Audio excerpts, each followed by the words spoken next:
You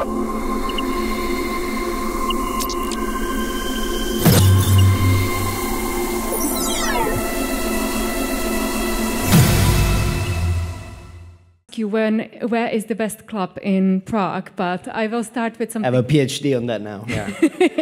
I hope you're leading the after party today. Honestly, like I'm joining. I'm actually, in theory, I'm supposed to leave back to Rome today, but I'm considering a change of plan at the moment. So we're still. Find him. He looks convincible. But first question for all of you: during your career, how has your perception of the relationship between art and machines changed? And how do you think it will change in the future for you? You know, I think there's a strange, curious contrast between the artistic practice as, you know, as a human, that it's historically always been, it's a very slow process. In the end, you know, I'm still you know, referred to as a young artist, and I've been doing this for a very long time. And there is this concept in general that art is a very, very long process. And, you know, doing art using technology, it's a strange thing because technology changes incredibly fast, like it goes at a completely different speed. And I think in the end, I always try to apply a few breaks onto this thing because for me, it's interesting, of course, exploring technologies, but it's interesting when it's like an extension of me, when I figured out exactly how it makes sense for me in a specific process, in a specific context. So sometimes I'm actually very, very slow to embrace technology, and I think it's also good for us to apply some breaks in general, you know. Irini? So for me, I guess I'm also coming from like a background of more classical art studies, like studying Italian Renaissance. It was always like I kind of had in my mind always that, you know, artists have experimented with technological tools for a very long time that sometimes we don't realize. But of course, technologies that we're using today are a lot more complex and also a lot more implicated in relations of, in systems of power and also systems of control. And this is something that, of course, I found, you know, I've been learning through seeing art and engaging with artists in terms of like, you know, perceiving like a different side of these technological architectures and deconstructing them through how artists, you know, engage with them. And in terms of the future, I'm just to repeat a little bit how I ended my presentation with is like, I'm hoping that, you know, we can maybe just go towards like different narratives, because very much the narrative that we are kind of thinking about now is based on like corporate hype and also, you know, mythologies, like this myth of like autonomy and intelligence that actually is very far from the reality. And so hopefully we can, you know, find different ways to engage, to do things like, or different ways to view and engage with the world through this technology, which is very much what artists like Quagliola are doing. Thank you. Thank you, Michaela. Linking very much to what Irini is saying, I work very much with all these other domains. So like the industry, the scientists, the academics, they have very different methods that are embedded in their practice. And the sort of methods, and, you know, first of all, we need to demystify the idea that artists are not rigorous, because, I mean, there's this kind of misconception out there that it's kind of terribly haphazard and random. If you're particularly good at something, you have developed methods and you have processes that involve rigor and persistence, and what Quagliola was just saying, you know, takes really a long time, and you really kind of devote yourself to it. Now, there is something about this sector, and some people have bundled it into something called culture and creative sector, which is kind of a newfangled thing, which attempts to capture the economic impact that this group has, for better or for worse. it brings something extremely valuable to society at this very moment of time, at the time of grand transitions and paradigm shifts with this fast progressing technologies. If you look at the traditional methods of deduction and induction that come from particularly scientific but also economic analysis and financial analysis and all those kinds of systems, and you look at what neural nets are churning out, it's impossible to interpret the knowledge that's coming out or the results that are coming out at the rate that they are coming out with traditional methods. You can't use statistical probability, it's just not going to give you anything. You can't use the method of deduction, it's not linear, you can't actually do this kind of idea of AI provenance or transparency. But those of us who are trained to observe phenomena on a 24/7 basis, and we've always been kind of looked at as being chaotic, because our methods are apparently chaotic, because we pull together all kinds of observations and turn it into a narrative or turn it into something. Now, this looks chaotic from the outside. It's not this kind of linear, rigorous process that they are used to. Suddenly, this becomes incredibly useful because it means that, you're used to surprises. You're used to interrogating subject matter that's perhaps odd or strange or is coming out from places that you can't recognize. And our methods suddenly become incredibly useful for these systems.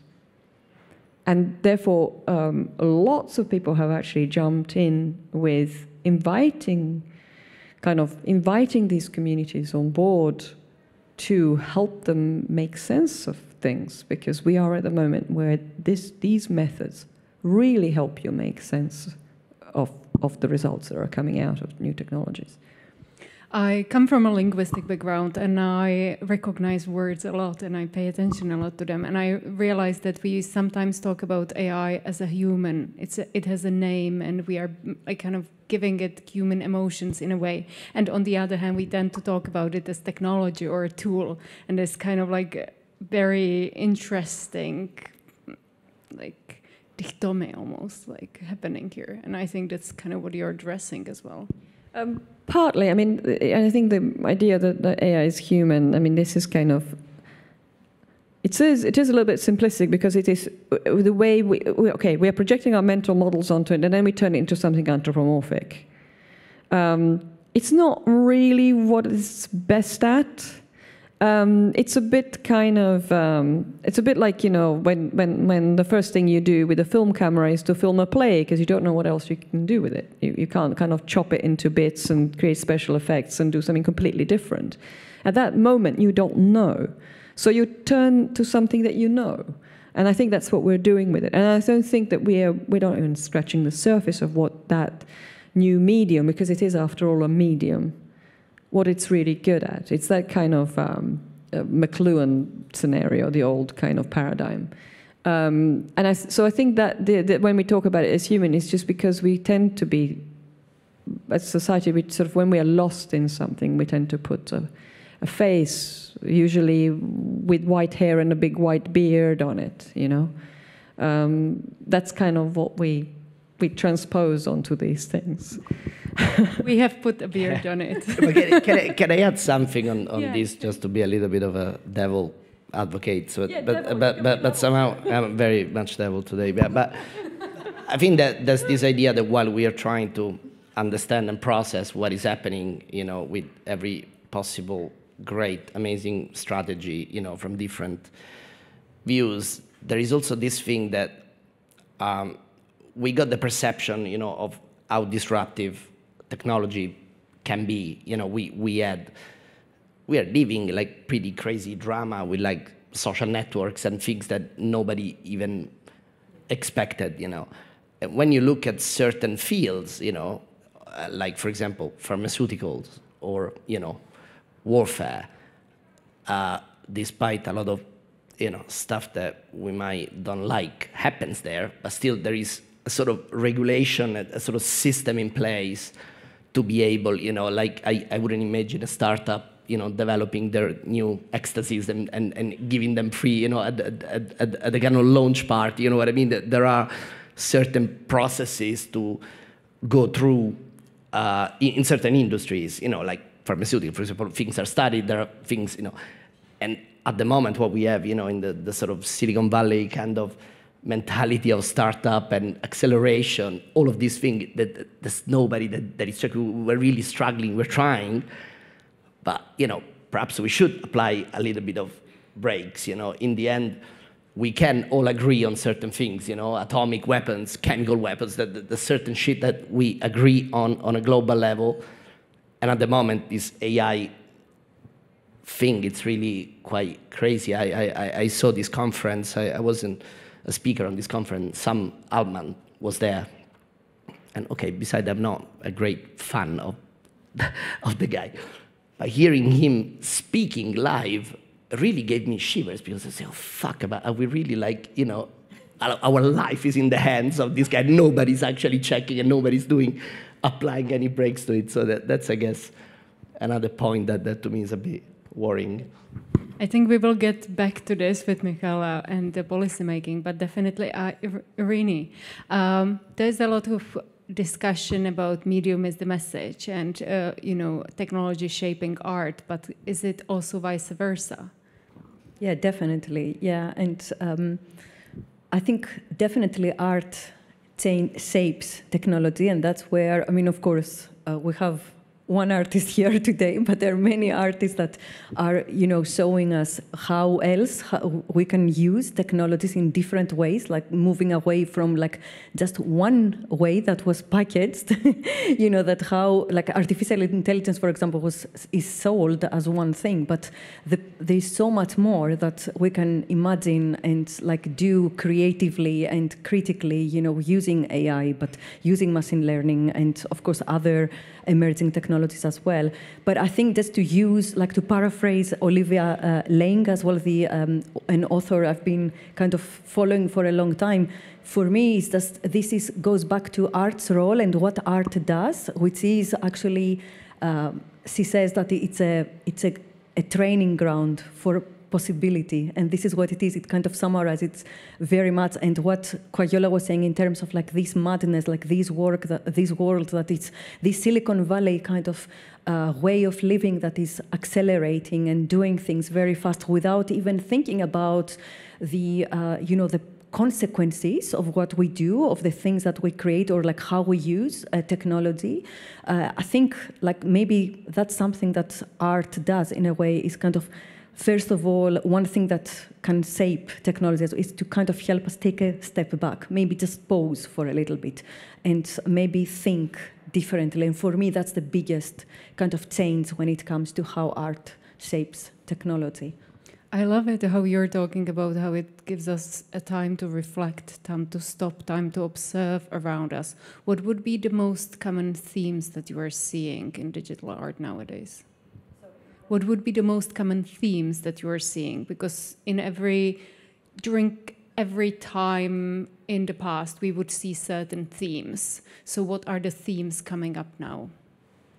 I don't know. I don't want to talk about the themes in terms of trends, but thinking about, of course, first of all, because I know, we've been talking a little bit about, art kind of exploring ecological crises and anxieties and all. Maybe it's many people think that it's a trend, but actually this is a real concern, and it's maybe that's one thing. For example, how can art enable people to maybe think beyond this overwhelming idea of climate change, and maybe thinking about, okay, what can I do, or how can we move forward with this, rather than just talking about it, or rather than just being aware. So how can we move beyond awareness and to kind of action and doing things differently? Maybe that's, I see one thing that, it's kind of many artists and many arts organizations and also, cultural workers are kind of really concerned about. And for me, that's something to think. Also in the context of technology, what I was saying before, technology as an earthly material, which is very much something that we forget, how much what we create, how much everything, ourselves, So this is something that Daisy Ginsberg has been saying as well through her work, that everything is nature. We don't realize that, we forget about that. It is nature, because it all goes back. And also James Bridle is talking about, machines and computers are like as material from the earth, soil, in a way. That's beautiful.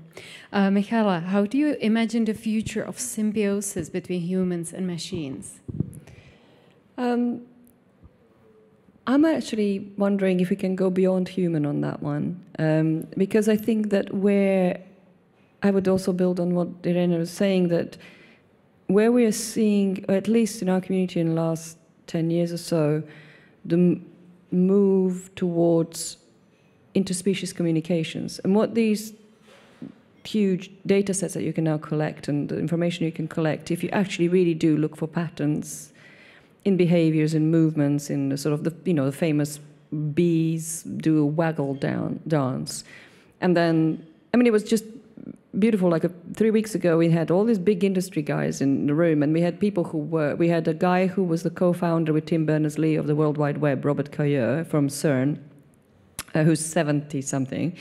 And then we had a 19-year-old in the room who's been sort of part of our labs since she was 16, and she's like really, really curious and interested in, asks all the right questions, actually asks questions that we wouldn't dare ask. And she said she'd been studying the waggle dance, and she realized that a beehive, is a giant data set, because they have very short lifespan, and yet they learn these methods of communication that are basically they create symbolism through dance.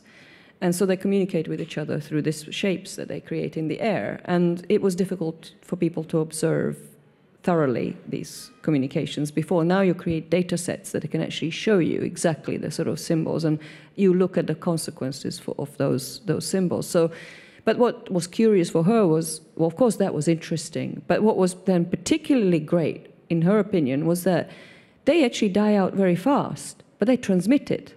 So it's a data set. It's a constantly renewing data set. Now, we can learn from this. And this is where, this is a simple example, but there's some fantastic books out, I'm sure you're aware, about interspecies communications and advancements of using data in data-driven systems, so like AI algorithms to actually infer the patterns and try and understand the different types of communications that exist in nature, including kind of mycelia in trees and all those kinds of things.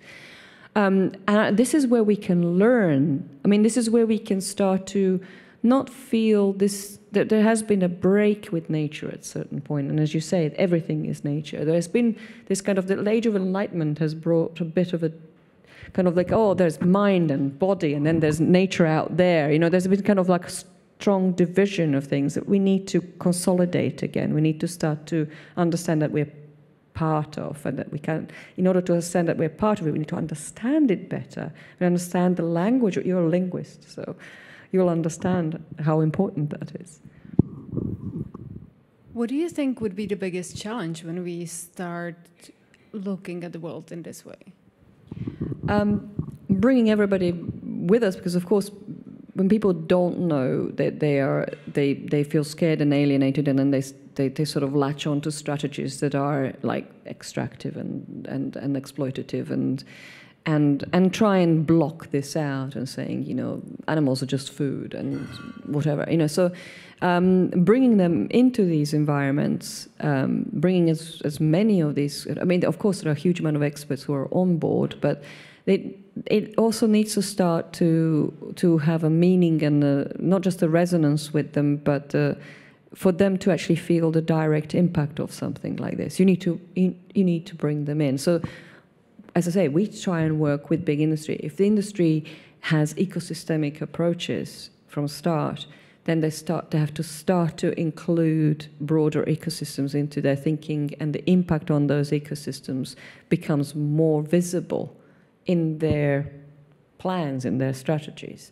And then some of these experiments that the artistic community can bring on board can provide evidence for the impacts, and also ideas on how we can then not just mitigate, but actually kind of improve overall, sort of align our strategies so that we have, let's say, a common future, for no better word. I mean, that is really, you know, it sounds so obvious, but it isn't on a day-to-day, in these minutiae, in these kind of devices, in these kind of little things that you do, it's lost. It's completely lost. We forget it. And then it becomes this massive kind of ambition out there somewhere. And it's too big for you to tackle. And you can't start from the small things. I mean, it needs to be part and parcel of what you do on a one small thing at a time, but with the awareness of this grand challenge. It's very fascinating how Irini was talking about the need for action when it comes to eco-anxiety, and you're also talking about the small steps and kind of moving forward. Absolutely. And how we are all like fascinated by progress in a sense, but not the big one, but also the visible one. And that's great. Do we have any questions from the audience? Great. A plaid shirt, please. You can say the question and I will repeat it. Yes. I'm going. Oh, thank you. Hello. My name's Carlos. I'm from the RIBA Journal in London. We're an architecture magazine. It's fascinating, really, because half of me, I don't really know what I'm doing here, because all of this feels a little bit beyond where we are as architects, working in the fields of kind of art and art research, really. But I was just wondering, a really big question with our 2050 zero carbon commitments. You know, as architects, the big challenge is to go to zero. And I'm interested, really, in how you as, you know, for us, the thing is, what's the most sustainable building? And the most sustainable building is no building at all. You know, don't build, it's adaptive reuse. So to you as a panel, really, I'm interested because I think all of your research is really interesting. And obviously, architects follow, you know, if we didn't have Derrida, we wouldn't have deconstruction, and we wouldn't have, and with technology, we wouldn't have had parametricism. So, you know, architecture kind of follows where you lead. And I just wonder that, I kind of think that all of your research really has, you know, regardless of what anybody thinks of it, everything that you individually do as individuals kind of has value because it comes at a cost. You know, technology isn't free. It's extractive. It causes, you know, destruction of landscapes. There's excavation of rare earth metals. You've then got data centers. You've got data infrastructures communicating to our phones or whatever. And I kind of wonder how you, as artists and researchers, reconcile yourselves to that, really. How do you yourselves deal with that issue of kind of, how do you get to zero carbon? You know, you're leading the world in a way that others are going to follow. So I just want to know what your views on that really are.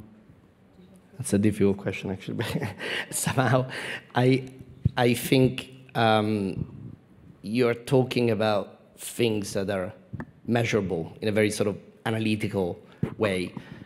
And somehow, I think, as an artist, I deal with everything that is not measurable, that is not analytical. It doesn't make sense. It doesn't solve any problem. I think not necessarily art that, you know, talks about something important is good art. You know, sometimes the idea of not dealing with, you know, the world that we live in, we just simply observe it from a different point of view. I mean, at least this is my work, so I'm not truly answering in the sense, the short answer is that I don't really do much about it, but I'm trying to say also, you know, what is the role maybe of someone, you know, that perhaps detaching from things, from the lived experience, not doing something that is in any way measured.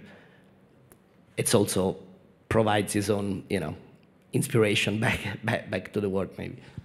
I think like talking from like a curatorial perspective and somebody who produces and curates exhibitions, there's an obsession, and it's very difficult to move away from that. That, you know, we need to produce art and exhibitions like everywhere around the world, and we constantly produce objects, actually, things all the time. And one thing that I mean, we've been trying to do, when I say we, from Future Everything, but also with my work with Busan Biennale, was to experiment and see, okay, can we really find ways? And I know many organizations have been, and collectives have been dealing with that and experimenting with that.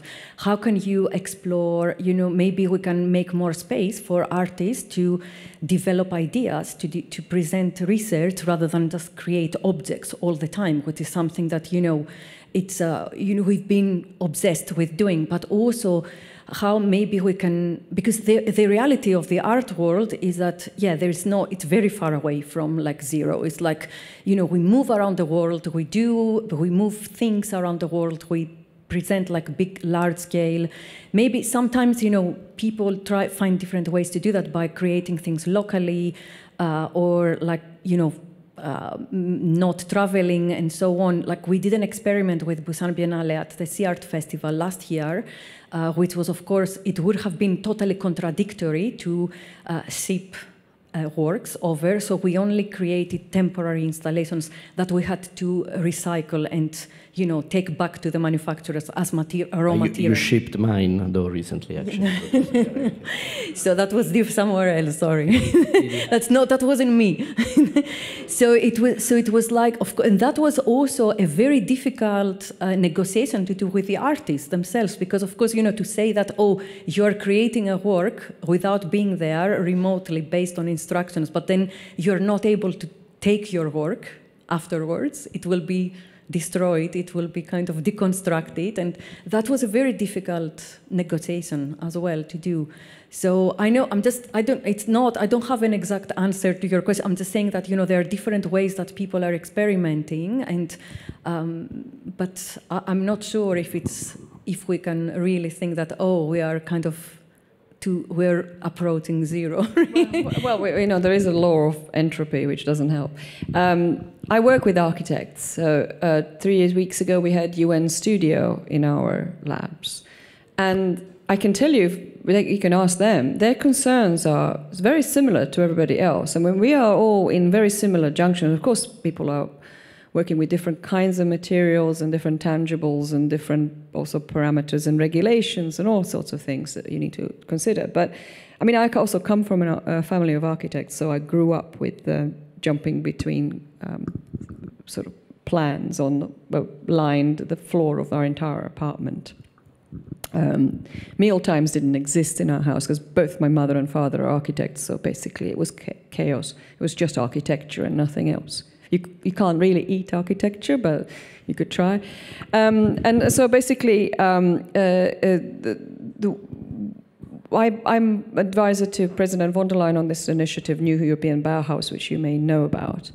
And this is very much looking at how do we create strategies to move the whole sector forward in a more sustainable manner. And there are a huge amount of different strategies and things being tested, but also what's been incredibly encouraging is the amount of grassroots innovation and the grassroots experimentation. As I say, there is a law of entropy. You have to experiment, you have to build a prototype if you're going to prove that you can create a more sustainable material or whatever else. You need to do it. It's physical. You're not going to avoid that. But then you can actually look at how that changes the overall sort of impact on the environment and whether this can be implemented. And also retrofitting and stuff has been extremely encouraged, strategies for retrofitting. It's not, it does create another form of entropy, retrofitting. We all know that there are serious challenges with retrofits. But strategies are being investigated, and there are some really successful things. The best example, and I will now leave architecture for a second, I will look into information architecture just because also information architecture affects all of these trades. And UN Studio particularly tell us how much they are changing the way that they use data and they use planning. So not just the idea of ecosystem living, which we have promoted with a whole bunch of architects, but ecosystem living also considered with these kind of digital systems. We did a thing with IKEA recently, and it's being implemented now across IKEA interglobal systems. And what they did was, the team from IKEA was head of ethics, the head of product, the knowledge owner, and the ontologist in a team together in labs that we ran. And they created a shell over their online presence and their online catalog. And the live catalog, that is. That's franchised all over the world. And they connected it to a newly created IKEA knowledge graph, which basically maps out the knowledge of the entire, everything that they produce. And what they were able to do is create an experience whereby when you enter an IKEA store, what you don't want someone to do is stalk you and try and infer what you want. You want an intelligent person to ask, a couple of questions to, and then they can point you in the right direction. And they want the same experience online. And so what they did was they just got a completely anonymized session. Now, what the browser does with your data is another matter. But the company is not interested in collecting your data at this point. You enter the store, you have a completely anonymized session, you ask a couple of questions, and then you get immediately pointed to all the right answers without any of your data being, any cookies, none of these pop-ups, none of this GDPR stuff. Because of course regulation gets created by people who can't actually take a leap into the right kind of solution, but they just assume that the world is as it was before, right? So this is one very, very good example as to how to reduce massively carbon footprint, because what happened was then they tested how do you change a category of thing? And you can change it in half a day because you see that the customer wants a different category thing. You talk directly to the knowledge owner. The knowledge owner inserts the category in the correct place in the knowledge graph. Knowledge graph beams back the results. Half a day. It takes them at the moment, or previously, it has been taking them 6 months with cloud computing, models, massive big data stuff being stored in the cloud, retraining, retagging armies of people on the job. It's a 7-figure number that they are quoting as a difference. Now, if we can be intelligent and create these more intelligent solutions, because everybody said, we need big data, then we need to have even more big data, otherwise we can't train the big data, etc. The models are rubbish. Well, actually, no. There's another way to look at this. Is why we look at things in different perspectives, because you find a completely different entry point that's far more user-friendly, ethical, and friendly with the environment. And so that same applies, in any of the strategies we're creating with architecture.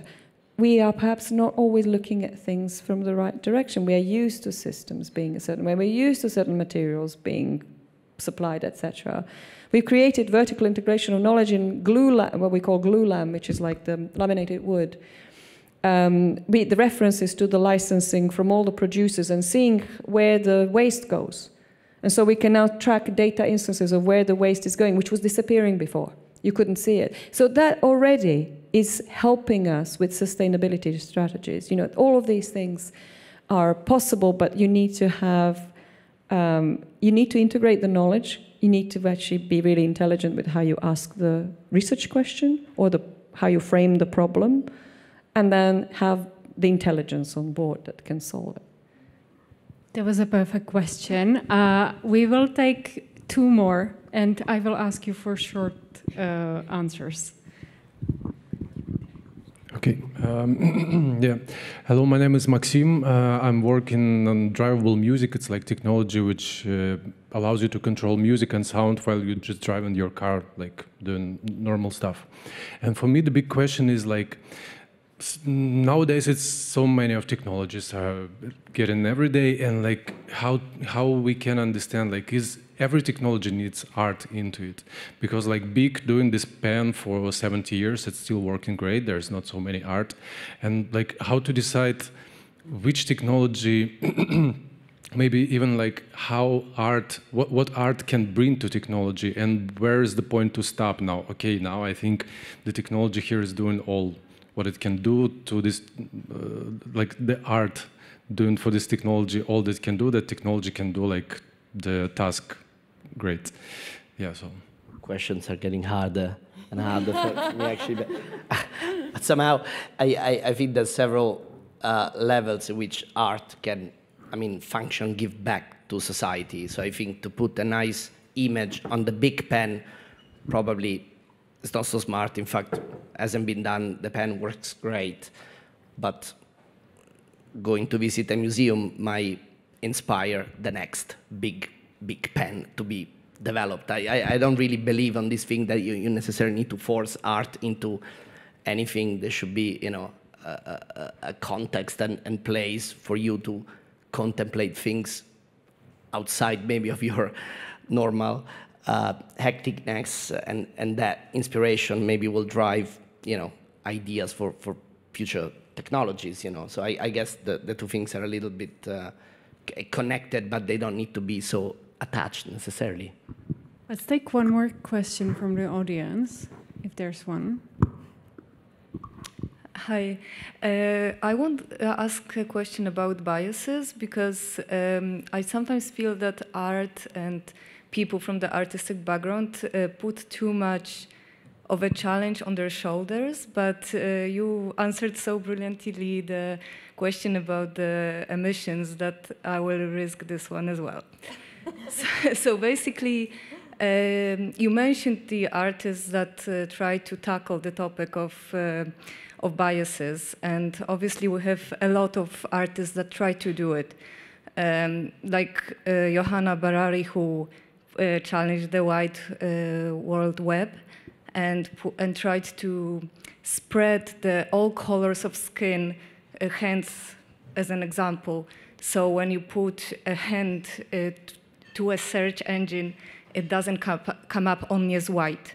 But this is only like a challenge that can be posed for a moment, but this artwork was famous in 2016, and today still, when we put the hand into the search engine, the white comes up. So she tried to change this search, but it didn't really make the difference. So I wonder if you see art as something that can actually implement the difference, or is it something that points out to a problem that somebody else has to tackle to actually make the difference? Michaela or Irini? Yeah, maybe I'll just try to keep it very short. So yeah, I think definitely there are examples of artists implementing changes. Just thinking of very quickly the work of art like Joy Bolamini, who is a Black American artist, but also scholar, researcher. And, you know, when like years ago, when she realized that, you know, her face as a Black person was not detectable by algorithms, because she was invisible to technology, she kind of created the Algorithmic Justice League, and she's been doing incredible work since then, you know, with policymakers, but also shaping like technologies. And this is just one example, like in so many. But also, I'm thinking the Stop LAPD Spying Coalition, a community of activist artists in LA, when you know, they created really interesting work and like a report thinking about talking about the huge impact on certain communities that the facial recognition algorithms have, and specifically used by the Los Angeles Police Department to arrest people without even, you know, being like doing anything criminal, but based on historical data. So they managed to change that by bringing together the community and, like, you know, through like artistic activations and in the public space. So there are many examples of artists where like have been moving from just, of course, raising awareness about certain challenges and pitfalls of these technologies, but also driving change. But just to be a devil advocate, just like 1 second, you say, I'm having fun now. Like there is another point of view also, which is maybe does really art need to solve problem, or maybe it's interesting that art only creates problem for us to think about, because in the end that's what I feel I do in the end, you know. And I think that that's interesting also, another point of view, which, you know, as an artist you want to create problems, you want, like, you think, you're not necessarily your role to solve, political, economic problems maybe, or technological problem, but perhaps address them as a question in the end. I'm trying, in fact, to like, Michaela, you want to add shortly? Sure. For me, if I... Alan Fletcher, who was a fabulous old-school graphic designer in Britain, said, if ideas are not massaged into reality, they evaporate. And it was actually a Domus cover in the 90s, this beautiful Domus cover, where the words, if ideas are not massaged into reality, evaporate as they progress. It's beautiful. And I always stuck by that. And so what Irini has been mentioning about Joy Buolamwini, she's most definitely worth following. She has got IBM to change their system. So, people who really mean what they, it's nice to kind of look at something very interesting intellectually, but then go for a drink. But then there are people who would actually go on a crusade and make sure that things change. And I can tell you that I'm one of them, and I'm literally torpedoed on a regular basis because of that, because I enter political spheres where there are lobbyists and all kinds. I would say that one of the areas that the question is really important that you mentioned is someone mentioned pharmaceuticals. Most drugs are tested on a very small section of the population, particularly not on women because of their cycles and because of the complications with that. So most drugs are actually not suitable for female bodies, and yet they're being prescribed. And this is something that is beautifully framed in a book called Eve, which is a recent one. If you haven't read it, if you're interested in the history of how society has treated the female body, or that whole area, is highly recommended. It's massively inspiring, beautifully written. Someone from ex-Columbia, I think, or from Columbia University. Can't remember her name now, and I'm very guilty of that, so please look it up. I should know the name. So these issues are not only in this very, very visible area, which is like facial recognition. They exist, and this is why I mentioned, they exist in all of the small parts of the system. It's a bit like, computer says no, or the form says that your category is not there. And this is where when we identify those things, art has the possibility to go further and insist on or go into the space, occupy the spaces where these things happen, which is what we've been doing, which, like I say, can be very scary and dangerous. And this is where you have to have strength of conviction, but also some courage to go in and occupy those places. We do have questions on Slido, so I will have one for each of you that got most votes, and I will start with Quayola. What would be the perfect artwork for you if anything was possible? The great universal theme. Yeah, already Quayola. It's been a pretty big struggle for me to be here today, like with this like Sevilla hangover. Now it's like, no, but somehow the process in which I create stuff, it's really not linear. There's never a very clear beginning or ending of a work. There are these kind of streams that are very strangely unexplainable, that the last many years, and works are specific moments in time of that come out from these streams.